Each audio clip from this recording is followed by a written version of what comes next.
the world's greatest Rotary Club. This meeting is being recorded, so be careful what you say.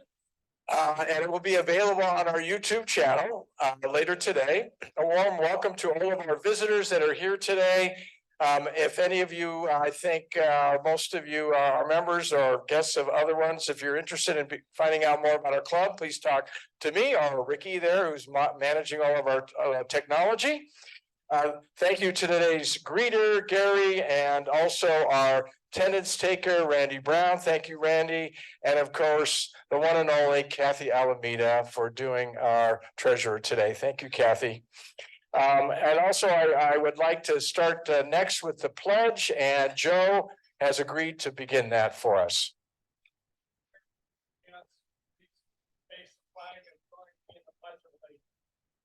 I pledge allegiance to the flag of the United States of America and to the republic for which it stands, one nation, under God, indivisible, with liberty and justice for all.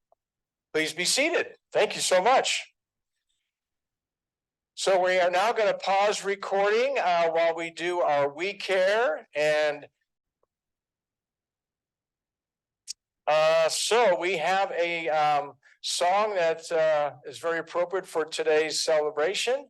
So Ricky's going to cue that up for us. Thank you, Ricky.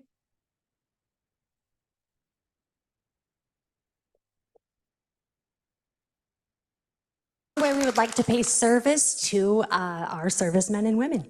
That's right. So when you hear the song of the branch of service in which you or a loved one has served, please stand for us so that we can recognize you. Now, Army, you're up first. Over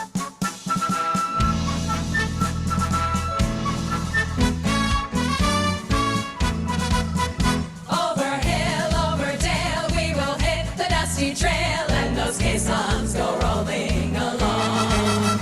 In and out, hear them shout, counter marching all about, and those caissons go rolling along. For it's high, high, he in the field artillery. Count out your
Wow, great to see everyone standing up and being acknowledged. Thank you, Ricky. And I just want to say, Ricky, that we really appreciate you, all that you do every week. So give Ricky a round of applause. He's amazing. Thanks, Ricky. So now we're going to play, I don't know how many of you have been to an international convention for Rotary. I was blessed to be able to go this last May. It was fantastic in the country of Australia. I know Nancy and Gary have been several times. How many of you have been to an international convention? All right, there we go. Well, there's another one that's going to be in May in Singapore, and they are starting to promote it because December 15th is when the discount no longer is valid. So you get 20% savings if you register before the 15th of December. So I just wanted to play this quick video on promotion of the Singapore International Convention. Ideas are built upon hope. On its own, hope is merely a desire. But when we come together,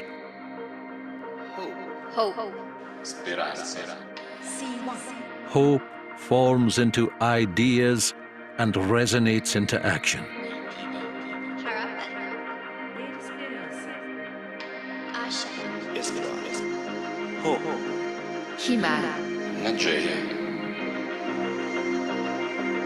Hope is the reason we listen to,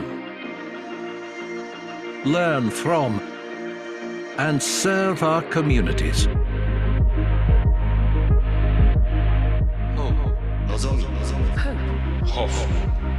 Hope sets our course forward towards sharing a better future.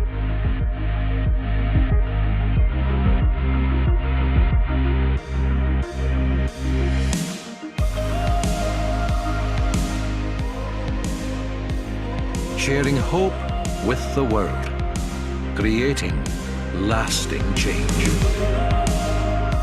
Join us at the 2024 International Convention in Singapore.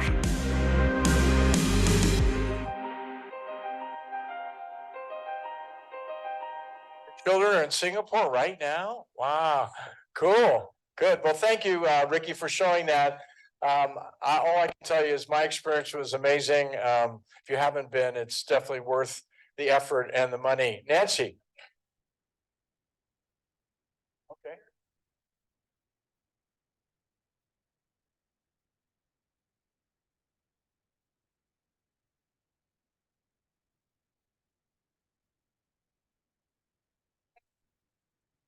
Right. Yeah, no, they did that also in Australia. I wasn't part of it, but I heard it was fantastic. So good for you. Great. Next, I'd like to invite Lee Carlson up to give us our inspiration of the day. There you go, Lee. First, I'd like to thank all the people who served in the military. It's a wonderful thing they do for our country. I got this inspirational piece from the Rotary magazine. I'm sure you've all read it. They actually have some pretty good articles in there. This one's about, can money buy happiness? It depends. Harvard Business School professor Michael Norton conducted many interesting studies to explore the relationship between money and happiness. For one study he did with researchers at the University of British Columbia, they approached students on campus and gave them each an envelope of cash containing either $5 or $20, along with a note. First half of the students, the note instructed them to spend the enclosed money on themselves by 5 p.m. that day. Every other student was instructed to spend the money on someone else in the same time frame. Consequently, half the students bought themselves something like a pair of earrings or an ice cream, and the other half spent the money on things like a stuffed animal for a niece or a contribution to a local soup kitchen. The results were really amazing. When questioned later that day, The students, excuse me, who had spent the money on someone else were happier, measured against their baseline interview. Those who spent the cash on themselves weren't quite as happy. This professor's team has conducted similar studies all over the world with similar results. It turns out that if money makes you feel selfish, you're not going to enjoy it. When you buy stuff for yourself, it doesn't feel like you did anything. It's nice. You have a new computer, you have a new something, but you didn't have any real impact on anything. It's just a new thing on your shelf. But when you spend money on other people, it gives you a huge feeling that you had an impact on somebody else, that you've had an impact in general. Money can buy happiness, however, but we need to stop thinking that it has to do with the amount we accumulate and instead start thinking about what we're doing with the money that truly makes us happy. This person who wrote this article, when his kids were younger, he gave them each $5. Their eyes lit up. They were already envisioning the candy or toy that they would buy. But then he told them it wasn't for them. Their assignment was to think of a cause they could like to donate to, or a friend whose family was having a hard time. He explained to them what that meant. After 24 hours to think about it, they met again at the kitchen table to hear their plans. One gave it to a family in need, another to a church, and the other to combine their money and gave it to a homeless shelter. All of them admitted that at first they were disappointed the money wasn't for them, but in the end, they felt good inside for what they did with it. Yeah. Money might not make you happy, but at least you can suffer and comfort. That's true. You know, when I was researching this, there were hundreds of articles about money making you happy. And some of them said, well, you got to have a certain amount of money to be comfortable and secure. But after a point in time, it doesn't have quite the meaning that it has for all of you people who are here because you want to do good and have fun, etc. And that's what it's really all about. And with that, I encourage all of you to do good, have fun, be bold, and get her done. Thank you.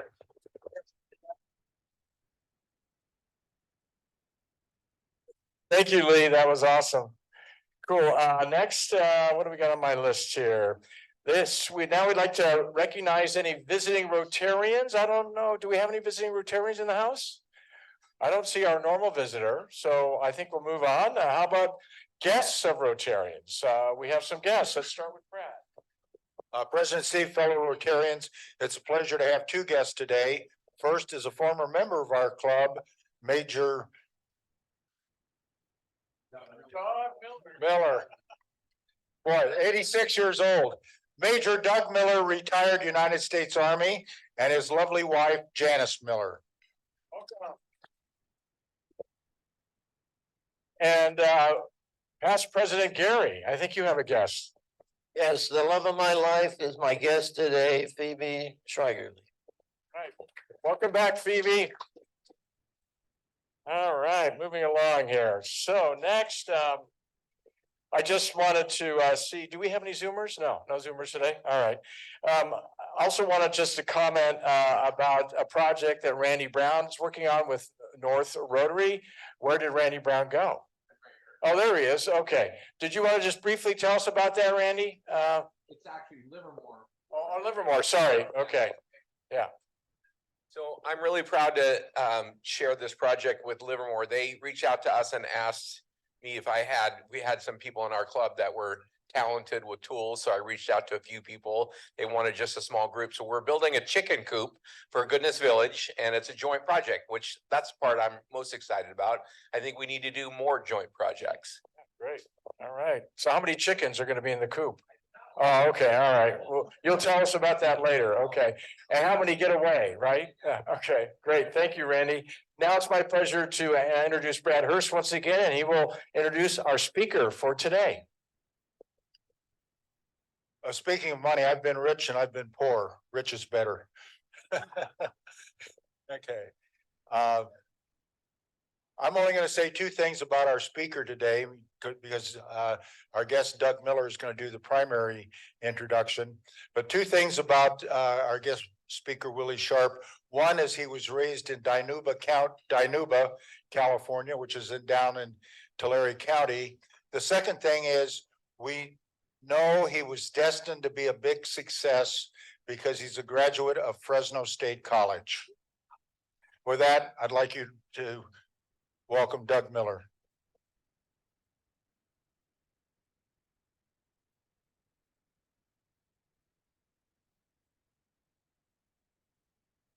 Thank you, Brad. Nice to be back at the world's greatest Rotary Club. Until 2010, I was a member here. You probably don't remember that, but I've been back a lot since to beg for money for things that I've been interested in. So thanks for having me, but more importantly, thanks for having me, having Willie here. I want to mention a couple of other three people here that are here with Channel 30 today. Marshall Kamina in the back. Former mayor of Livermore. Yes.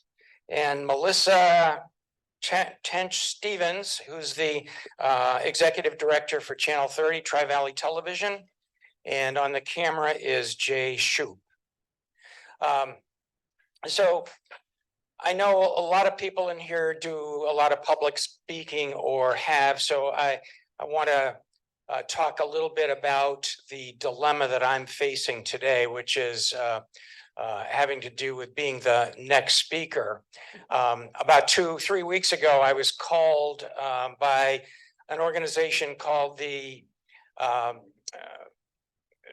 Bay Area Law Enforcement Veterans Organization, and they asked if I would be their guest speaker and guest of honor at an event. And I said, well, I really don't have any interesting stories, but I know somebody who does. Who? Willie Sharp. Oh, well, he spoke last year. And so I think you'll understand the dilemma I faced, and I'm sure some of you have faced in the past. When you hear Willie's story today, imagine being one of those who had to follow Willie. I did that last Friday night. It's a privilege to introduce Willie. I've known him for about 5 or 6 years now as just another Vietnam veteran, but he has an amazing story to tell. When he's done here, you won't remember me being up here today. Willie flew for the Navy in the Vietnam War in November 18 of 1965, he was on a mission over North Vietnam with a bunch of other Navy and probably Marine Corps planes. And he was hit by ground fire, and he'll tell the rest of that story. Pretty darn exciting. Navy, Willie received several awards. The Distinguished Flying Cross, which is a big deal. The Navy Commendation with a V for Valor, 8 Air Medals, and the Purple Heart. So please welcome Navy veteran Willie Sharp.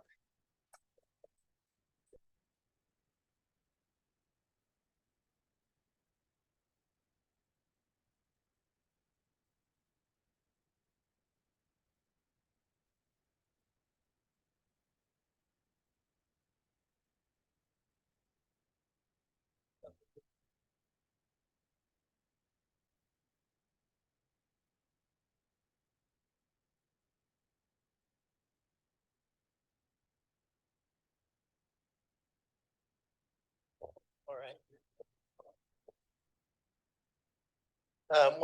Hello, everyone. Thank you for the invitation to join this nice group.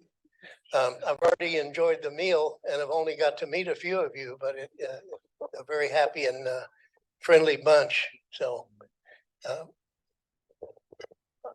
I don't know quite where to start on this. I was in college, and I had friends who were already getting drafted for the Vietnam War. And I had met the woman that I wanted to marry, and I found out that if you go into the Navy, into their flight training program, they would allow you to be married. And so that made my decision easier. My wife and I got married in 1963. I got that date right. And I finished college, and I was just in my last year, and Vietnam is spinning up really heavy, and I didn't want to get drafted into the Army. Nothing against the Army, but I had two uncles who had served in the Second World War, and they were both in the Navy. And so, of course, I decided I could complete my obligation by joining the Navy, which I did. I also found out in their flight training program that you can be married, and so that was an incentive right there to talk this innocent woman into joining me for life. I went to my flight training down in Pensacola, Florida. I flew the T-34. It's a little single-engine propeller airplane, 4.5 seating, and called a primary trainer. Then I went down to Kingsville, Texas, flew the F-9 Cougar. That was a Korean War jet airplane. And then up to Meridian, Mississippi, and flew the F-2 Banshee. And then back down to Pensacola, Florida, finished up there, got my wings, and no more than Vietnam had already spun up, and I was already in the Navy. And so my wife and I got married, and 3 days later, I was off to Vietnam. I was assigned to an F-8 squadron, and the F-8 is a supersonic airplane. We could carry 20mm cannon. We could carry air-to-air rockets called sidewinders, missiles, and we could carry air-to-ground missiles called Zunis. And we could also carry bombs on a multiple bomb rack that hung under the wings.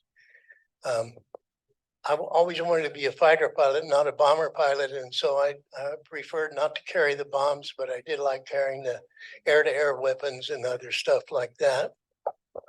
We were there to support our little bombers. We had A-4 Skyhawks, and they carried the bombs, and then we went along to protect them from enemy aircraft. I was on the Bonhomme Richard, the first aircraft carrier. We were in Vietnam for 13 months, and then we came back to the States. I stayed on the same airplane. We transitioned to the Ticonderoga, another aircraft carrier, just like the Bonhomme Richard. They were both World War II vintage aircraft carriers. They carried about 64 airplanes, give or take, on board. We had 2 fighter squadrons, 2 bomber squadrons, a little A-4s, and then we had some propeller airplanes called the A-1 Sky Raider, left over from Korean War. Our targets were all in the north. We didn't do anything in the south. So we were flying off the ship in the Tonkin Gulf and going against our targets over in North Vietnam. My main purpose there was to protect our little bombers. The A-4s carried the bombs, and so we went along to protect them from the MiGs, the enemy aircraft. And it was an exciting assignment because we sort of free range out ahead of the little bomber to make sure nobody was going to attack them. I could also carry air-to-ground weapons that I used against the anti-aircraft sites that they have all over the country up there. And that was basically what I was doing. I was flying with three little A-4 bombers, and we were just over North Vietnam. bombers had split off. They're going to come in single one at a time and drop their bombs. And I went up above to circle to protect them from airplanes.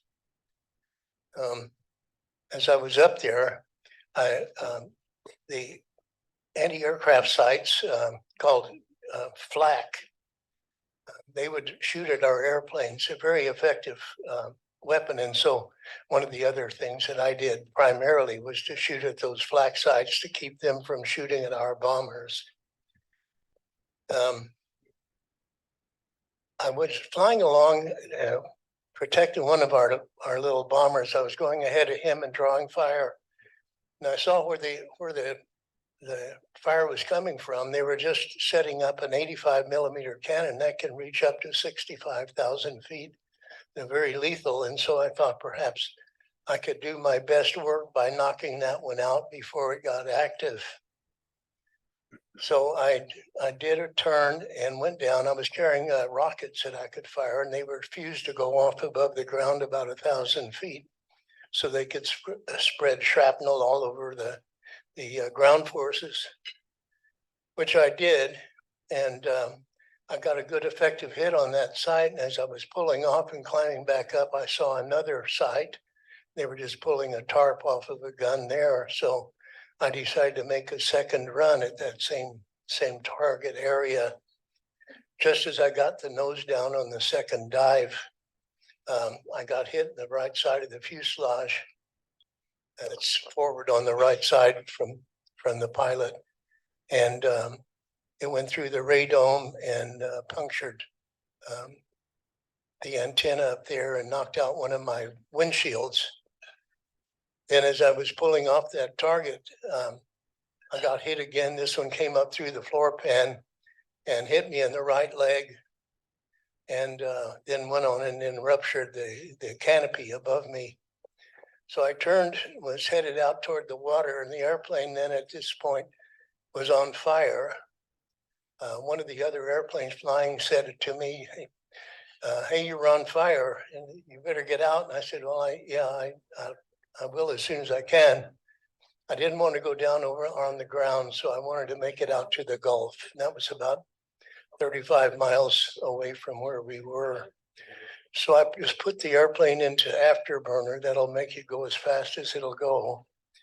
And I headed toward the water, and then I was able to take that time to prepare for the ejection, because I knew I wasn't going to be coming back and landing on the ship. You can bottom your seat, and I ran the rudder pedals forward so I had my legs could be straight out, tightened up my harness and everything. You control the airplane with just one stick with the right hand. The other one you use for the throttle and various other chores. And so I just got myself ready, and I was holding onto the ejection curtain from our ejection seat and flying, and I was going to go until I had to get out. Finally, the guy flying one of the other airplanes escorting me,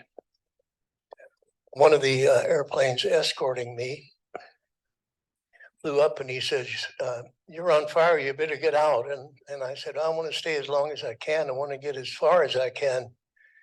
And he said, well, if it gets any worse, I'll have to tell you to eject.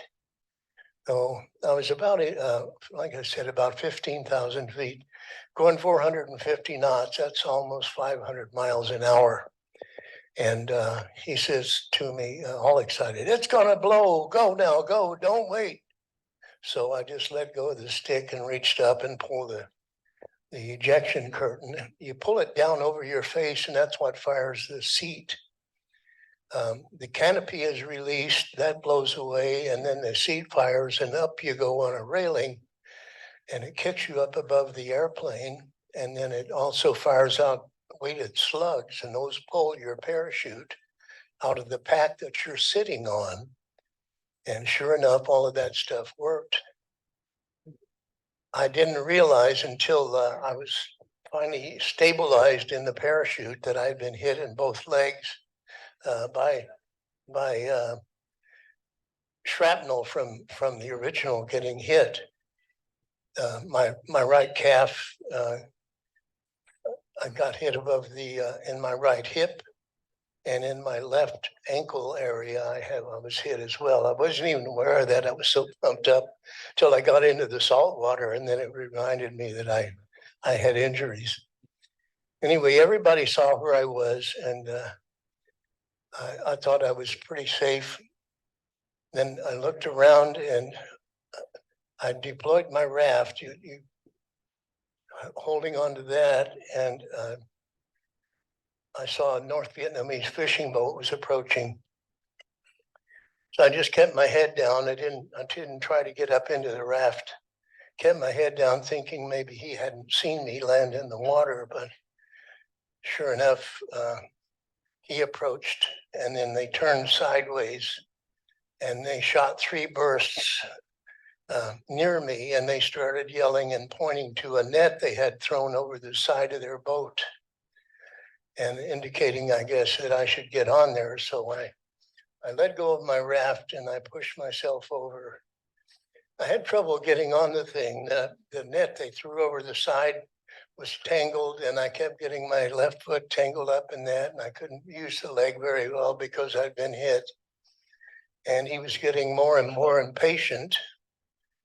I finally got my upper body over the railing of the boat, and he swung and hit me with a rifle butt, broke my nose and chin, knocked me back in the water. Then he fired near me again with the AK-47, and I had to climb back up onto the damn boat. I got up there, and as I was standing up finally, the guy with the AK-47 was standing facing me on one side of the boat, and I was on the other. He didn't quite know what to do with me. I know I was probably his first captive, and so being told of what's going to happen and actually encountering something is entirely different. So I think he was trying to figure out what to do. And I looked over his left shoulder, and one of our A-1 Sky Raiders, that propeller airplane from the Korean War vintage, was making a run toward us. He was so low, his propeller was almost hitting the wave tops. The guy with the AK-47 had no idea he was coming. They had already taken the .38 revolver that the Navy issues us, but my wife had attended, I'll backtrack, my wife had attended a meeting with our executive officer before we left. Basically, it was administrative things where if they have children, they're going to be a single parent while we're gone, or whatever, so it was kind of to prepare them for being a single mother and a stay-at-home mom. So anyway, he said they recommend buying a small caliber weapon that they can carry on them to as a survival weapon. He said the .38 revolver that the Navy issues us is a good weapon for signaling. We carry tracer ammunition in that, but he said, as far as accuracy, a good 22 with hollow point bullets would be a real good weapon. And so on the way home from the meeting, my wife bought me one. I carried it in a pocket in my flight suit. It fit perfectly in there, almost like a holster. And then I also carried the .38 revolver that the Navy issues us. When I landed in the water, the fishing boat finally came over. I got up onto the fishing boat, and they took the .38 caliber revolver that the Navy issued us. Went over, the guy went over and crouched down, and one had the AK-47, an automatic weapon, and was looking at me. I know they were trying to decide what to do with me now that they'd caught me. And over the shoulders of the guy that had the AK-47, I saw one of our A-1 Sky Raiders. That propeller airplane was coming toward us really low and really, really fast. And I moved my right foot back to brace myself, and the airplane came over so low, it almost hit the top of the mast on the boat I was on. And when it did that, it scared the guy who had the AK-47 to a point that he collapsed down and curled up in a ball, like he thought it was going to blow up, which gave me an opportunity to take that pistol out, the .22 caliber pistol, out of my flight suit that my wife had bought me. And when he looked up and saw me holding that pistol, he was confused because he had already seen the guy take the 38 caliber pistol from me. And it took him a while to realize that I was actually holding a weapon.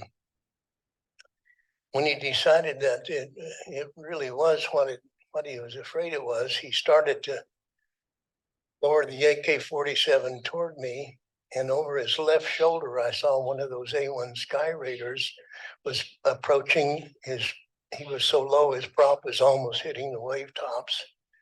And he came flying over the top of that boat, and the guy with the AK-47 was completely surprised. He dropped to the deck and curled up in a ball like he thought it was going to blow up. And when he did that, gave me the opportunity to get the 22 pistol out that my wife had bought me. After the airplane went over, he looked at me and saw I was holding a pistol. And he looked back at the other guy who had taken the 38, like, where in the hell did that come from? You know. And finally, he started to turn the AK-47 toward me, and I shot him. I shot him and hit him above his right eye. I hit him in the chin as he was falling backwards, and I hit him one more time in the upper chest as he was falling down. The guy who had taken the 38 caliber revolver saw me shoot his friend, and so he pointed the revolver at me and pulled the trigger. And what he didn't know was, as a safety measure, we were told to carry that with an empty chamber. So if the first time you pull the trigger, it'll fall on an empty chamber. So it was just in case you forget that it's a live weapon. And so when he pulled the trigger, it didn't fire, of course. And so he dropped it and turned and jumped in the water on the other side of the boat, which left me standing there. I still attached to my raft. So I jumped back into the water and pulled myself over to the raft and waited. And pretty soon a helicopter came off the USS Gridley, a light cruiser. And it picked me up then and took me back to the Gridley, dropped me off there, and went to get a doctor who was on another destroyer that was up in the Tonkin Gulf, and brought him back. In the meantime, they treated my wounds. I actually was shot in both legs, both lower legs. I wasn't even aware that the right one, I had a puncture in my right calf from one of the original hits on the airplane, and also in my right ankle. So that was it. I got to stay the night on board the Gridley. And then the next day they flew me back to my ship, the Bonhomme Richard. I was retreated there. And then they flew me into Subic Bay in the Philippines to a hospital there and received my final treatments. And 4 days later, I was back on the ship and flying my airplane again. So that was my story.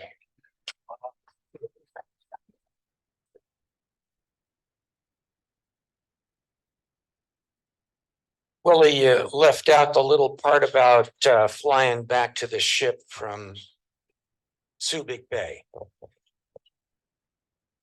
You go ahead and tell him.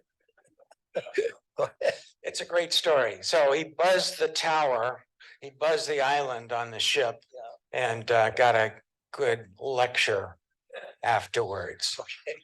Right? Yeah. Well, I was walking on air right now. I was so happy I had survived. He came back and dropped me off on the back of the ship.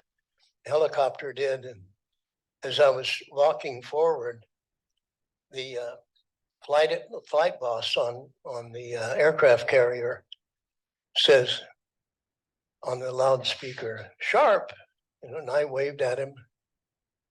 And he says, "What the fuck were you doing?"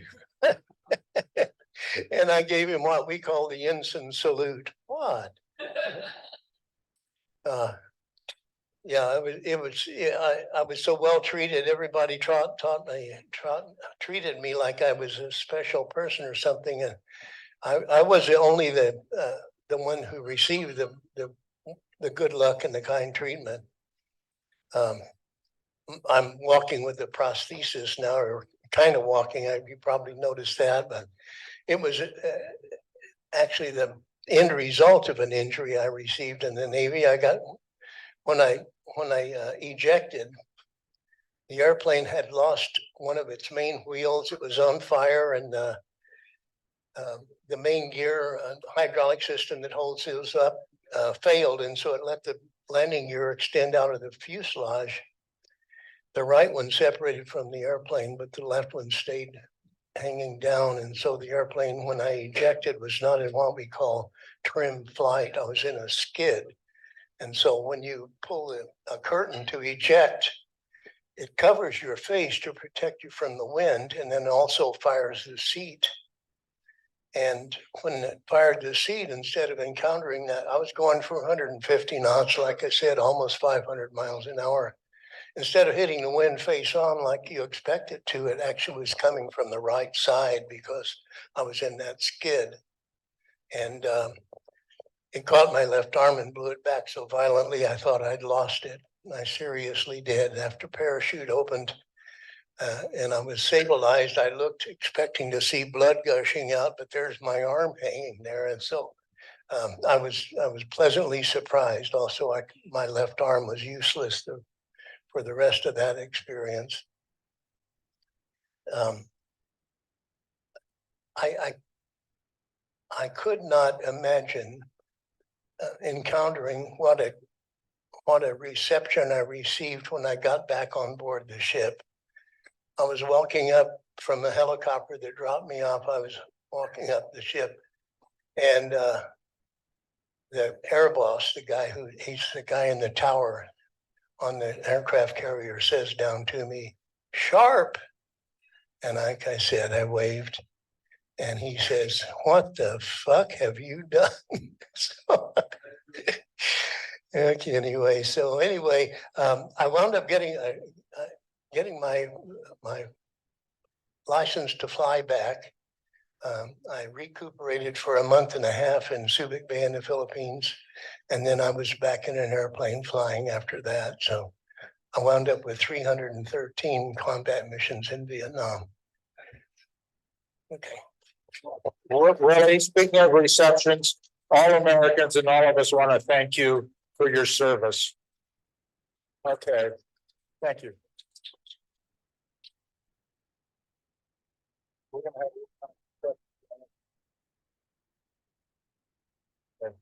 If any of you have questions, feel free to ask them, and I'll just repeat the question for Willie. They did. Oh, you did? Yeah, we did. Yeah, we shot them, yeah, okay. We're over your shoulder. Are there any questions for Willie? Wow, Ricky.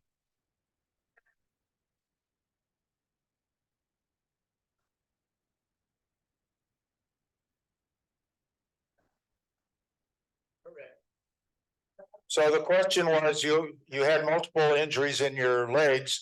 It only took you a month and a half. And it's, remember, Ricky, he's from Dinuba. Okay. Are there any, Clark?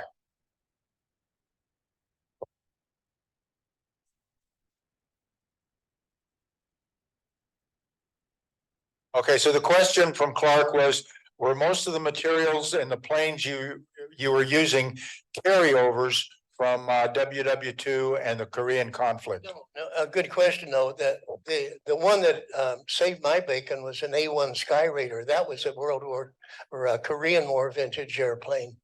It was a propeller, a rotary prop propeller attack airplane. The rest of our squadrons were all jets. We had A4 Skyhawks carrying bombs, and the F8 Crusader that I flew. We were the fighters. So, There's the A1 right there. yeah, that's the A1 there. It's an awesome airplane. And that's the one that scared the guy that had was holding the weapon on me when he flew over the airplane. Any other questions? Yes. Did I get it correct? You flew another 300 missions after you were injured and came out of the hospital? So the question was, did you fly about 300 missions after you came out of the hospital? not the full 300. I counted the ones I had before, plus the ones I flew after I got out of the hospital. I don't know. I was functional, and I didn't think it was heroic, but all my best friends were there. And I simply could not go home and leave them. So. Any other questions? Yes. Did you have any dogfight encounters with things, and what was your impression there? Okay, so the question was, did you have dogfight encounters with MiGs? And what is your opinion of the MiG maneuverability? I did not encounter a MiG. That flying a fighter is one of the things I wanted to do probably the most. We could outrun the MiGs. We were faster than they were. They could turn better than we could. So it would have been an interesting fight. Fortunately, with our, we have air-to-air radar too. We can see our enemy before they get in. The MiGs only carried a 35mm cannon, and so they were lethal, but you had to be in pretty close range with them, so we could shoot them from a distance, and we could also outrun them if we needed to. Right. Any other questions? Willie, again, we want to thank you. And in the words of Tom Brokaw, ordinary people doing extraordinary things for America. Thank you, Willie. That's the airplane I was telling. That airplane is. Do you want to say that again? Yeah, that's the kind of airplane I was flying, and that's not mine, but it's another one that's on fire. Thank you. It's a beautiful airplane. Thank you. President Steve. Thank you so much, Willie. We really appreciate your service and your story. I just can't thank you enough. My father served in the Navy and in the Korean War, but he doesn't have a story that you had told us today. So thank you for being here. So moving along to our next items on my agenda, I just wanted to make a call out to Jake and others. I think Ricky and I'm not sure who else was at the actual Kids Against Hunger back-in that was happening on Saturday. Great photo on the website. Mark, I'm sure you had something to do with that. Thank you guys for doing that. I looked like it was a successful day. Bill Evans was there and Steve Baker, right? Yeah, I think I got everybody that's here. So thanks for doing that. I know that it's going to feed a lot of people that need help. The other thing is you may going to Ukraine. Oh, great. Excellent. Even better. You also may know that our some of our wheelchair committee members are on their way to deliver wheelchairs. They left yesterday, right, Brad? So think positive thoughts for their trip. I think there's 3 of them, or we got three. Bill Wheeler, Larry Annis, and Dick Stafford are the 3 representing us for that. So yeah, I think it's Peru and then Patagonia after that. So just the 2 of them. Larry and Dick, they wanted some quiet time together, so they're gonna continue on. Yeah, good for them. So some upcoming events. We will have our third Thursday next Thursday at Sidetrack Bar and Grill.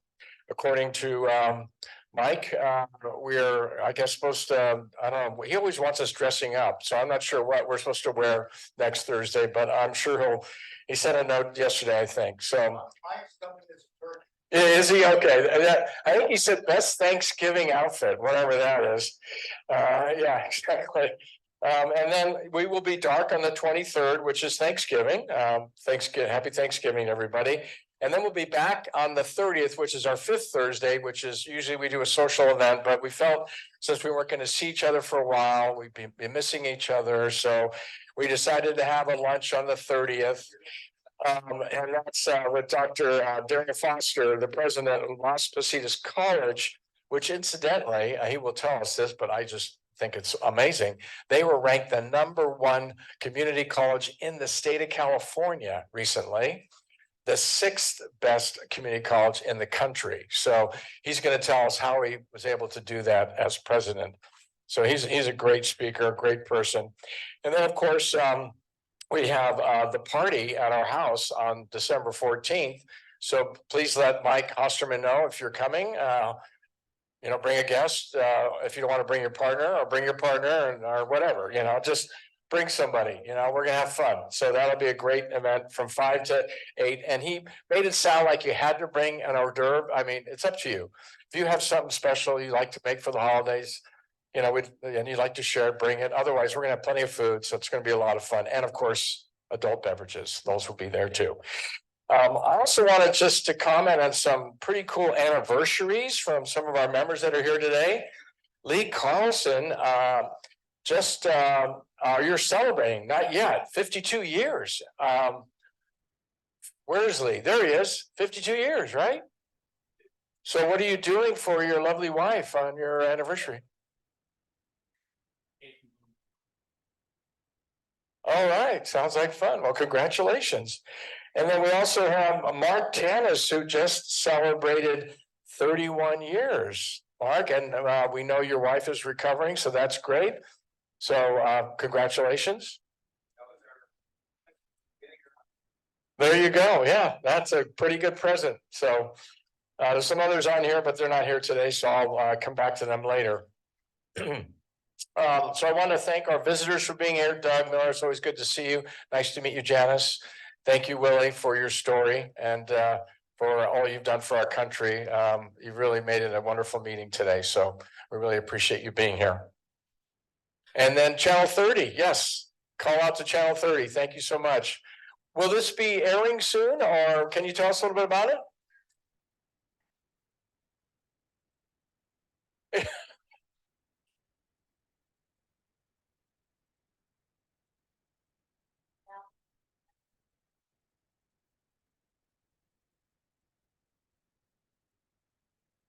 Okay.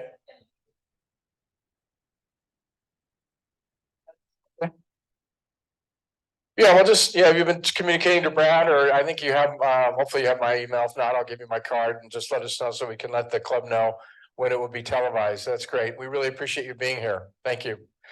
Okay, I think that's it. Anything else anyone would like to say or do? Oh, of course, we got to pick a winner. Sorry, Kathy. Thank you.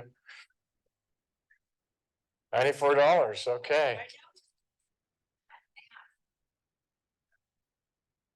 Really and truly. Okay. Okay. No, 070. Bill Burke, 070. Of course. All right. There we go.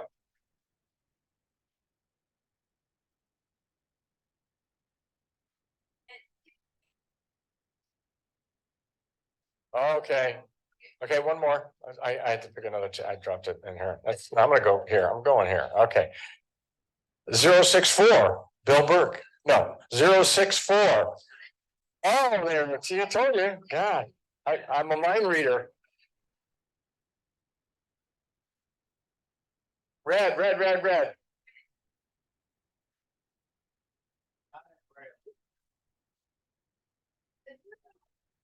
Oh, wow. Gosh.